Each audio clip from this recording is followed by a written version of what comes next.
Back? Good. Glad to see you. All right. So you remember the NSP9 cycle, right? NSP9 gets the first nucleotide. It's going to be the first part of the genome. And then NSP9 gets to go back and it gets to say, I'm going to tell you, you're going to put the actual cap onto my first nucleotide.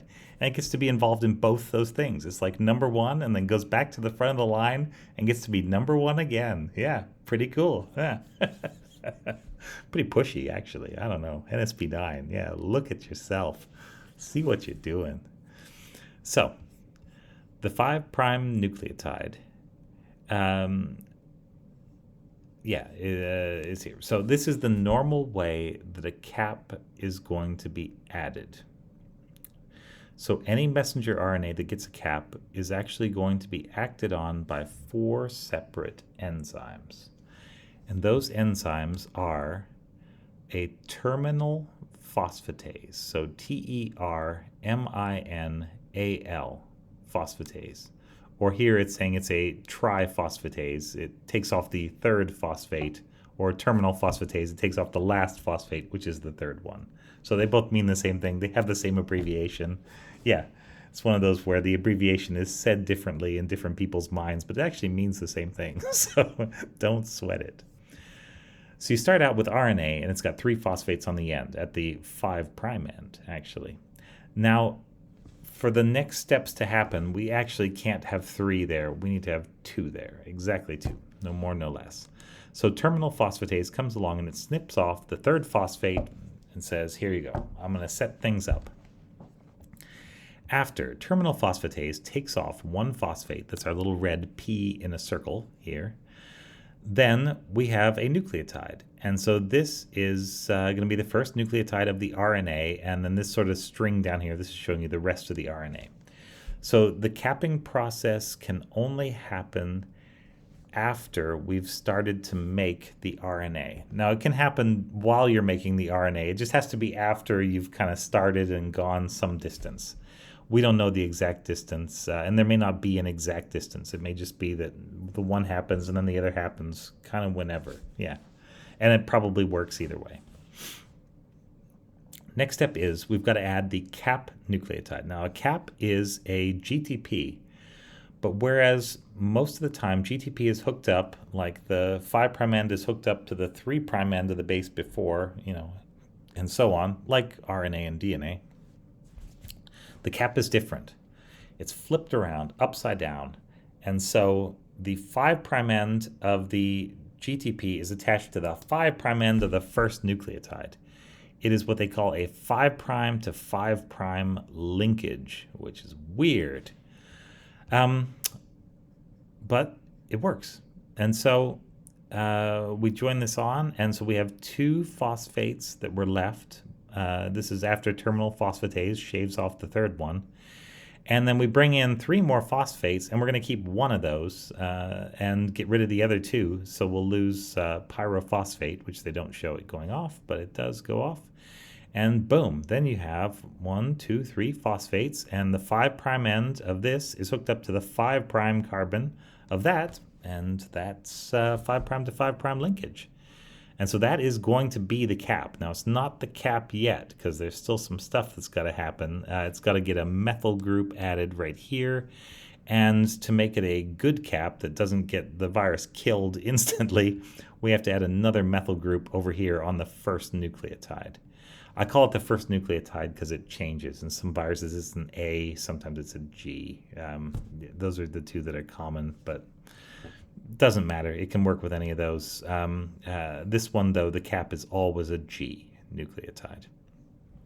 Okay, so we'll come back to this slide. We'll do the grayed out part at the bottom, which is our methyl, adding the methyl groups. First, let's jump over and see what's going on here. All right. So, I'm going to have a little sip.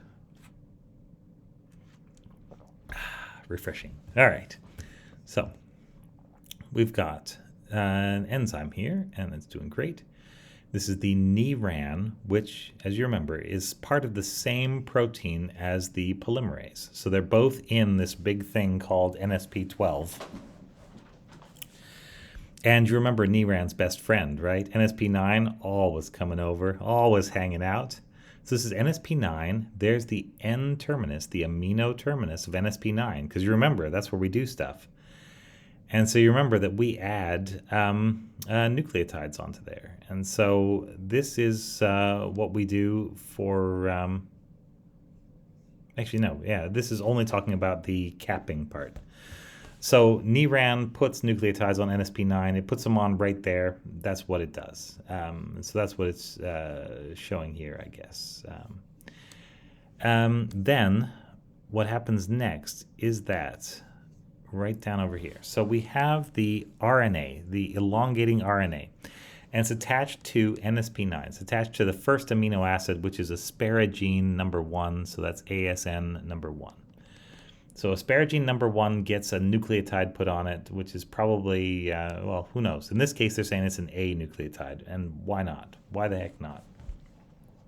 Because that's the first nucleotide of the genome. And so it was put on in this way, and so that's it when it's on.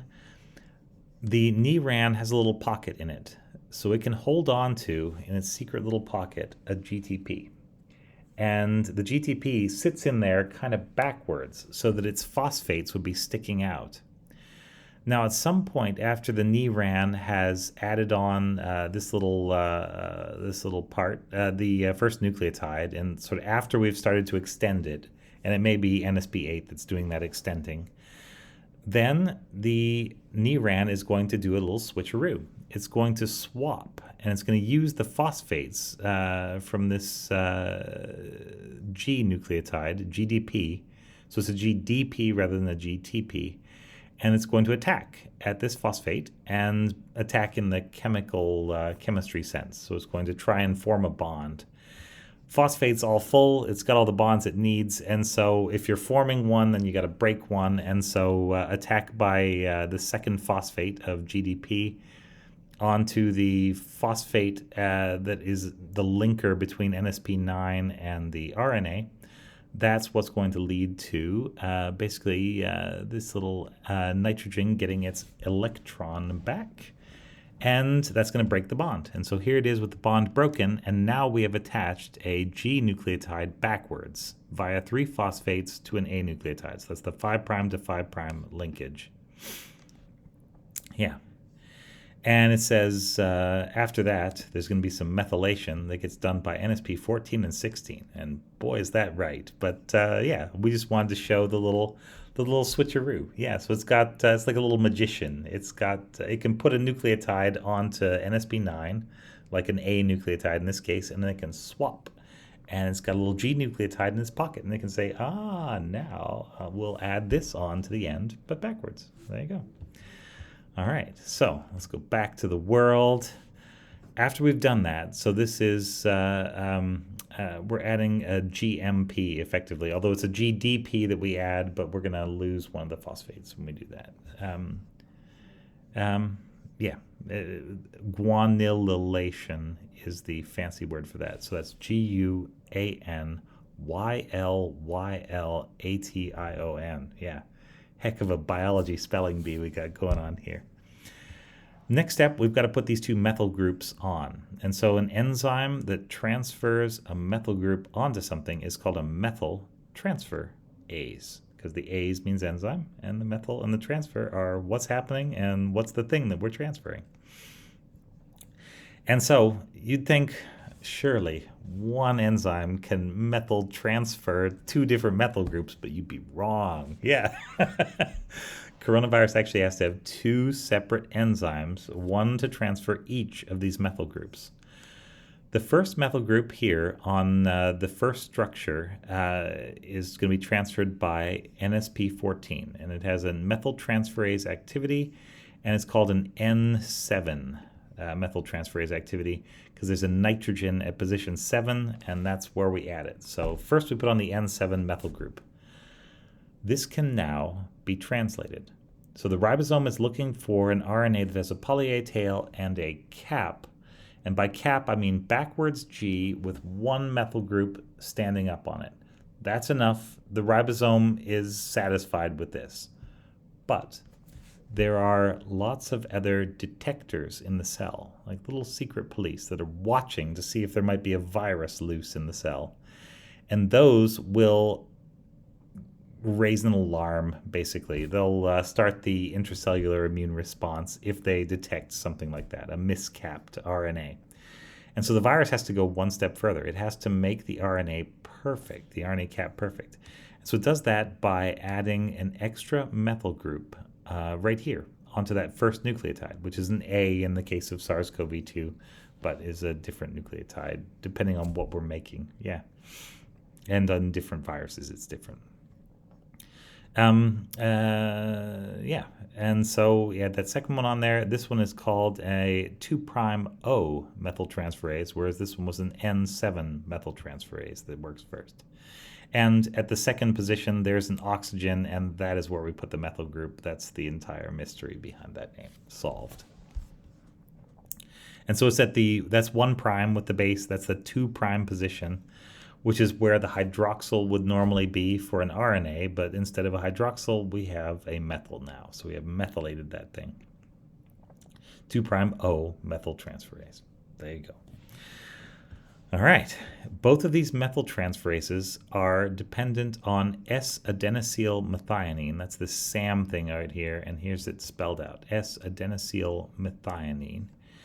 And that's just the molecule that has an extra methyl group on it. And so the enzyme takes it off of SAM and puts it onto the RNA. Both enzymes do this, NSP14 N7 methyltransferase and NSP16 2'O methyltransferase. Both do that. So there you go. That's the methylation story.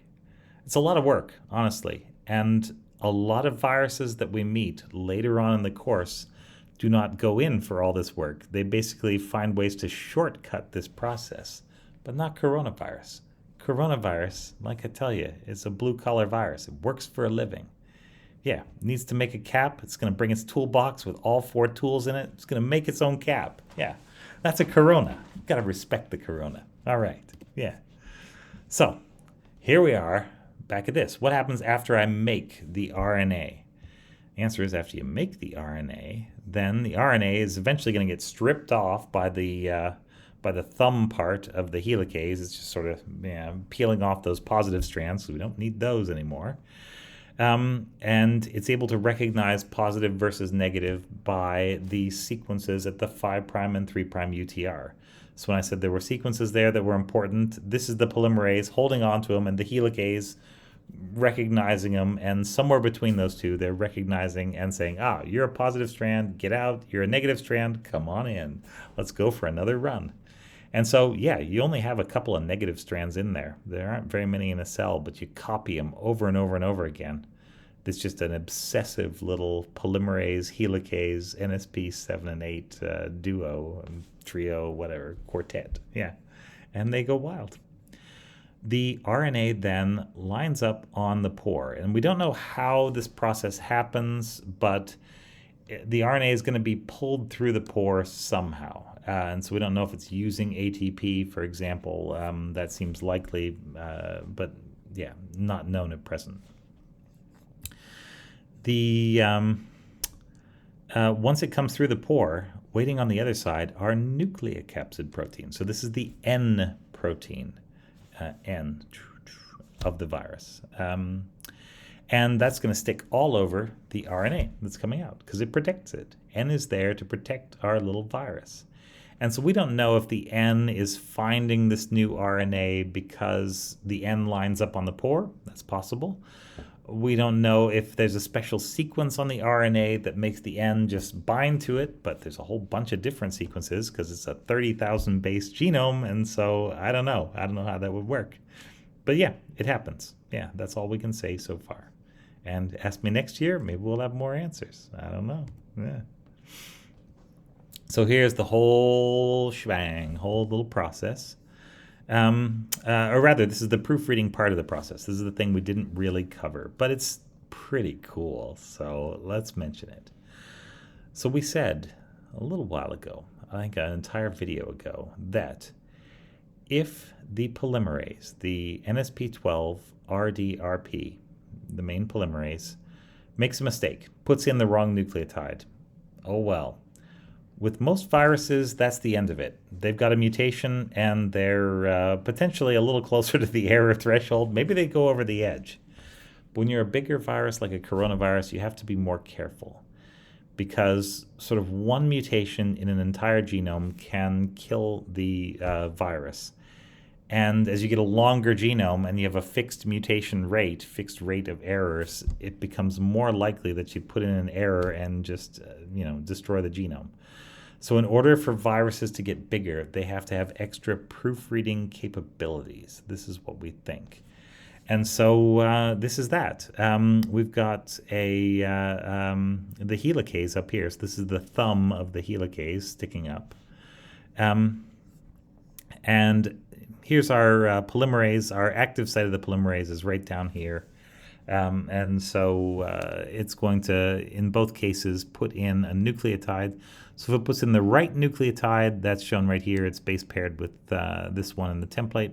If it puts in the wrong one, it's not a very good base pair, but it gets put in anyway because the polymerase is sloppy. It's just going fast. If we put in the right one, everything's cool. And it gets put together by the fingers, thumb, palm of the polymerase, so NSP12 RDRP, like so. And then we move, boom, one nucleotide down, and we put another thing in. And so we just keep going. Put one in, move it down. Put one in, move it down, just like a little conveyor belt.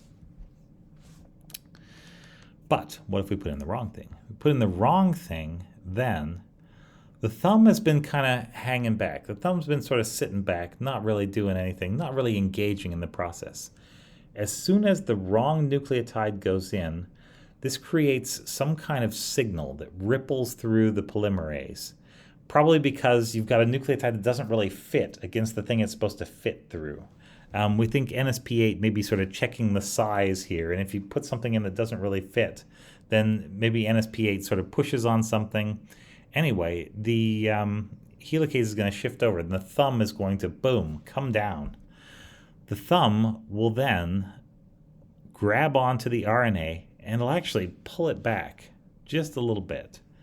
It'll pull it back so that NSP14, which is lurking out of sight, but somewhere back here, is going to reach in there and cut off the last nucleotide, the one that was wrong, that was causing the problem. Then the exonuclease of NSP14, that's this exo-N, exonuclease of nidovirus is what that stands for, but you can just remember it as exonuclease, and that's fine. And it's one of two parts in NSP14. There's the methyltransferase and the exonuclease, two separate parts in the same protein, like the polymerase and NERAN are in the same protein. Yeah, they're just separate little domains. Anyway, once that happens, then NSP13 engages and it pulls it way back, like several nucleotides. NSP14 chops off all the last nucleotides that it can get to, and then it's fine, and we give the polymerase another shot. And so every time the polymerase messes up, basically we got to pull it back, chop off the last stuff he did. I mean, polymerase, be more careful, but it won't. And then polymerase will go on and we'll try it again, and chances are it'll get it right this time. And if not, you know what? We'll engage the thumb again. So the helicase thumb is just sitting there. It's making sure that everything is single-stranded, but when there's a problem, it's going to snap down and it's going to pull back our strands that we've just been copying, split them apart, and chew up the last bit. So this is polymerase backtracking. That's what's happening there. That is the story of coronavirus RNA synthesis in more detail than you ever wanted. And actually, a little secret here, a lot more detail than most people who study coronaviruses for a living know. Yeah, you've got a superpower now. You are extra good at understanding what the heck is going on here. So when people ask, where do mutations come from? I mean, you can give them the short answer. You say, oh, the polymerase makes mutations. You can give them the longer answer, because now you know it. The polymerase makes mutations, but it's got a helicase that should detect that and pull it back, and it's got an NSP14 exonuclease that should chew away any bit with a mutation, and then it'll try again and probably won't make a mutation the second time, And so the virus is actually a lot slower to mutate than you would think, because it has this error correction in there. But yeah, if you do get a mutation that makes it all the way through the process, that means that multiple things failed. The polymerase failed to put in the right nucleotide. The helicase failed to pull it back, or if it did, the polymerase made the same mistake again or some mistake again. And then the NSP14 exonuclease failed to chew off the incorrect nucleotide. And so, yeah, sounds like a mess to me, doesn't it? Yeah. So yeah, it's a multiple chain of failures that lead to any mutation in the virus, but it still happens at a reasonable frequency, and so that's why the virus doesn't stay the same from year to year. It changes a little bit. There you go. And this is true of basically any virus. If there's a mutation, whatever error correction machinery messed up, and the polymerase messed up for sure, because that's how it got there in the first place. All right. So we have a couple of antivirals for coronavirus that take advantage of this process. And so these are nucleoside analogs. And so this is remdesivir. It gets turned into a triphosphate inside the cell by nucleotide kinases.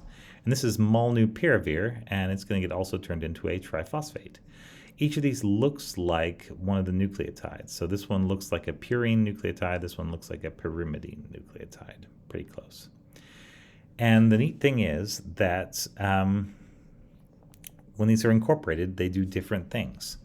So remdesivir, when it gets incorporated, it's a little bigger than molnupiravir. So it'll get incorporated, and then the virus will continue. It'll go 1, 2, 3 steps, and once it gets to the -3 to -5 position, it fails. So it's like one of those old kung fu movies where, you do the 3-step punch, and the person after that you hit takes 3 steps, and then they just drop dead, like Kill Bill or whatever. Yeah, kind of like that. And so, yeah, that's how it works. How it works on a structural level is that the remdesivir doesn't base pair properly, and it has a big old nitrile group sticking off right over here, a triple bonded nitrogen. That thing sticks up in a way that actually jams the RNA. So we're jammed up against between NSP12 and NSP8, between the club parts of NSP8, and it just gets caught in the exit tunnel and jams the machine. And so at that point, once the machine is jammed, you can't pull it back with the helicase because it's literally jammed in there. And so it just sort of locks in place, and it basically kills a polymerase complex. So it kills NSP12 and all of its associated parts, and it's just stuck with a bit of virus that's not completed hanging out. And so that's really neat. Molnupiravir works by basically not quite being a C and not quite being a T. This actually has enough that it can base pair more or less with any of the nucleotides. So when you put in a molnupiravir, it's fine. The virus doesn't know it's wrong. It doesn't see that as a mismatch because it still kind of base pairs with whatever. And then when it goes back to copy the strand that it just made, then when it'll read, like A, and it'll be like, okay, put in a U. C, I'll put in a G. Molnupiravir, and I'll put in any nucleotide because they all base pair a little bit. And so you've created a little mutation point.